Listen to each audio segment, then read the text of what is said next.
Hey train fans, Roy here.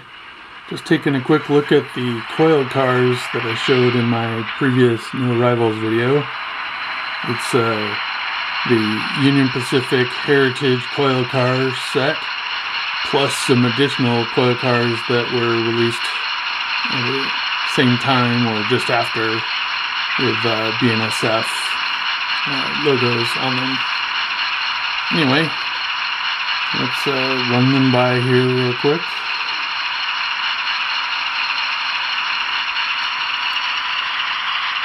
And after this, I'll have a little slideshow with some nice up-close shots of some of the details on these cars. They're very nice.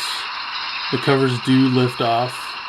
They have pretty hefty weights inside them, so they run pretty smooth. It's all metal wheels that are blackened. They're pretty nice.